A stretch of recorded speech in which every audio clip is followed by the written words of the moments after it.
혹시 천사나 악마 아니면 영혼 같은 존재들을 과학적으로 분류하려는 시도가 있었다면 믿으시겠어요? 이번 시간에는 바로 그 놀랍고도 대담한 시도를 담아낸 아주 특별한 역사 속 문서 하나를 깊숙이 들여다보려고 합니다. 자, 여러분께 한번 질문을 던져볼게요. 만약 여러분이 직접 유령에 대한 교과서를 쓰게 된다면 도대체 뭐부터 시작해야 할까요?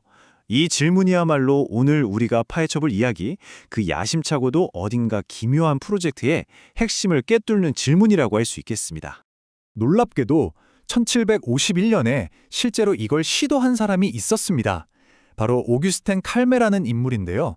베네딕토의 수사이자 당대에는 아주 진지한 학자였죠. 그러니까 무슨 미신에 빠진 사람이 아니라 그 시대의 지식과 이성으로 세상을 체계적으로 이해하려고 했던 인물이라는 겁니다. 그래서 탄생한 책이 바로 유령의 세계입니다.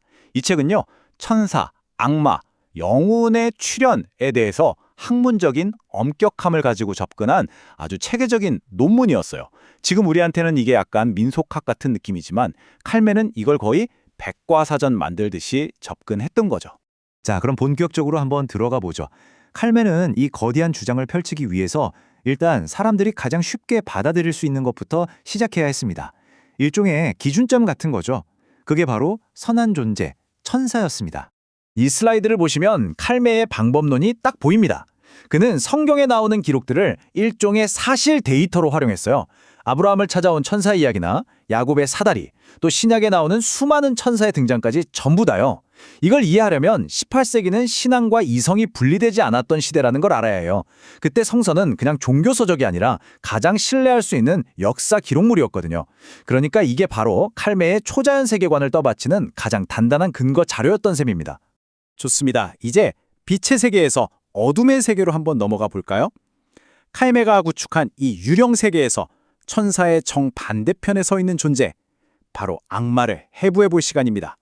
사탄이오는 사자같이 두루 다니며 삼킬 자를 찾는다. 칼메는 이 성경 구절을 인용하면서 당시 사람들에게 악마가 얼마나 현실적인 공포였는지 그리고 그 본질이 뭔지를 명확하게 보여주려고 했습니다. 이건 그냥 비유가 아니었던 거죠. 여기서 정말 흥미로운 부분이 바로 악마의 변신 능력이에요.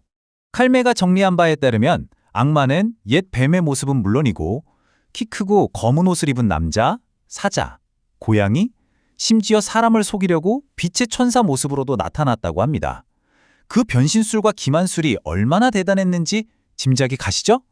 네, 칼메는 이런 악마의 힘을 그냥 이론으로만 설명하고 끝내지 않았습니다. 자신의 주장에 신빙성을 더하기 위해서 악마가 인간의 삶에 직접 개입했던 아주 구체적이고 생생한 사례 연구를 제시하죠.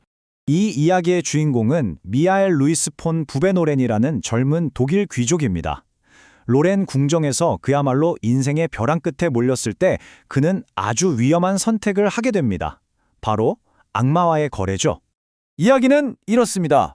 미하엘이 카드게임으로 전 재산을 탕진하고 완전히 절망에 빠져서 악마의 도움이라도 받고 싶다고 빌어요.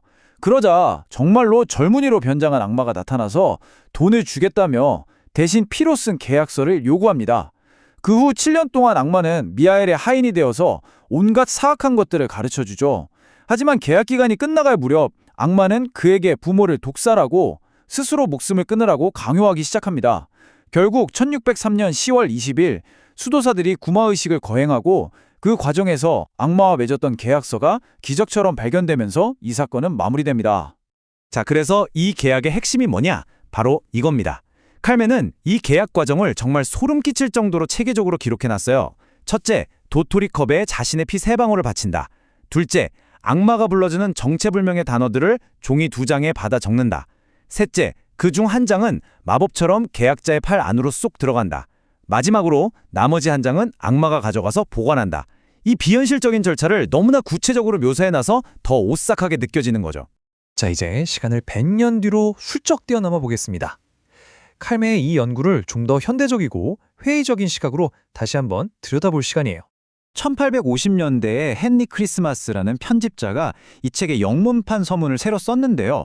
그는 이 책을 인간정신 창난의 역사라고 완전히 새롭게 규정해버립니다. 바로 이 지점에서 생각의 거대한 전환이 시작되는 거예요.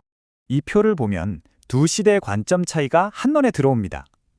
칼메의 18세기적 관점에서는 이런 기이한 현상들의 원인은 실제 초자연적 존재였어요.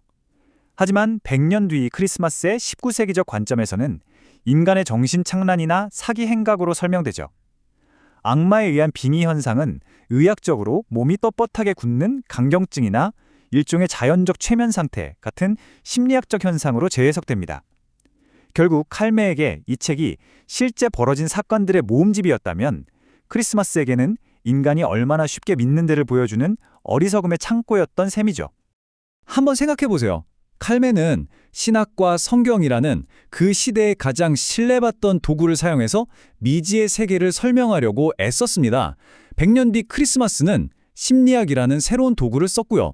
그리고 지금 우리는 과학이라는 도구를 사용하고 있죠. 어쩌면 이 책이 우리에게 던지는 진짜 질문은 시대를 막론하고 인간은 자신이 가진 도구로 세상을 이해하려고 노력한다는 것, 그리고 그 도구는 계속 변해왔다는 사실이 아닐까요?